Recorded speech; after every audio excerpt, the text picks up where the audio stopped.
Now we've all gone on a 6-month deployment, in the Navy, or we've all gone on, overseas deployments in the Army and so on. I had a guy I was talking to. He was an Army guy. He spent, a gazillion months in the sandbox, just life was sucking. And I told him, I said, hey buddy, I want you to think about this. You just spent, 9 months in Afghanistan and, working 20-hour days. And, you were not just working, hell, you were getting shot at. You were driving around with IEDs everywhere, that stressful situation. And what did you get out of those 9 months? Well, you got a little bit of pride, you supported your country and all that good stuff. Combat pay. Yeah, combat pay. Yeah, I said, but you're lucky to have come back with all 4 of your limbs. I said, that's what you got. You came back fully intact, and thank God for that. And I said, what would have happened if you would have taken that same mentality while you're keeping your day job, working crazy after your day job for yourself, for your own company? Let's say you were doing that. So after the kids go to bed at 9 o'clock, because I had young kids when I was doing this. After the kids would go to bed, hey, I would stay up until dark 30 working on proposals, doing stuff. On Saturday mornings, I'd wake up at 4:30, 5 o'clock in the morning, work before the wife and kids woke up, and then we'd go out and have fun. I didn't sleep that much. It was like a 6-month deployment. It really was. It was like I was on a watch rotation. And so, I didn't get much sleep. My life sucked. So what did that buy me? That guy in Afghanistan who worked 9 months, killing himself, had he been able to do two bids, do a major bid every 2 months, a major one. Now, that's tough. I was doing that towards the end, but not at the very beginning. It was more like one every 3 months. But let's just say you were able to do, one every 2 months, every 2.5 months. So in a period of 9 months, you could have bid once, and you'd have bid one. And now this is a sucky tactic, and this is why nobody does it, but it's a brilliant strategy. So you kill yourself for 2 months, and you got a 90% chance of losing. 90% chance that you just wasted all the effort for nothing. 90% chance. So you lose, 90% chance of losing. You do it again, you spend the next 2 months.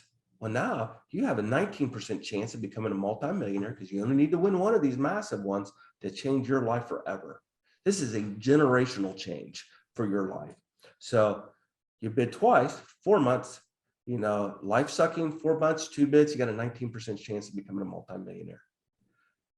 You kill yourself for 6 months, and you have a 27% chance of winning one of these 3 life-changing contracts. You do it for 8 months, you got over a 33%, you got a 34% chance of becoming a multimillionaire, killing yourself for 8 months. If you do it for 10 months, you got a 41% chance of becoming a multimillionaire. Now, these numbers are actually kind of conservative. And the reason why I say that they're conservative is these odds are that you win one and only one.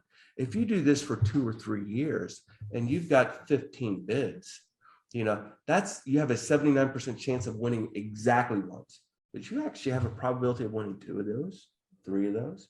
You actually have a tiny, infinitesimally small probability that you're going to win all 15 bids, So that's, so these numbers are actually deflated. Now, Randy, a question there. Do you find, I would imagine that your first bid is horrible, not the highest quality thing you've ever done, right? Yeah. So do you find that does experience increase your odds of winning the bid? Absolutely. That's a good point. I'm rounding and saying it's 10% across the board, but it's not uniform. Your first bid is probably 6 or 7%. And that's if you have somebody like coaching you along, giving you boilerplate content, like I'm doing. However, your second bid, oh my gosh, because after each bid, you get a debrief from the government. They tell you what they liked and what they didn't like about your bid.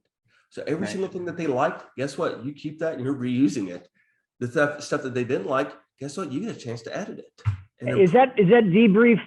Is it kind of pro forma, or is it very useful?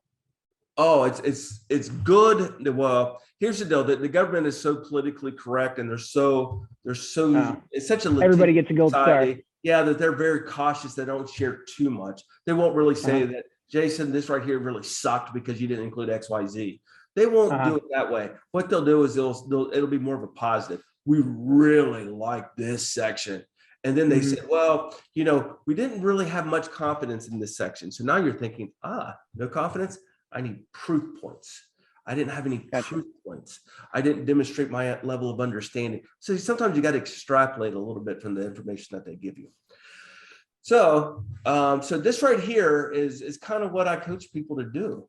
Swing big. One, you got to get a past performance. You do that through subcontracting, and then the second thing that you do is you start playing the big game. You start playing the long game.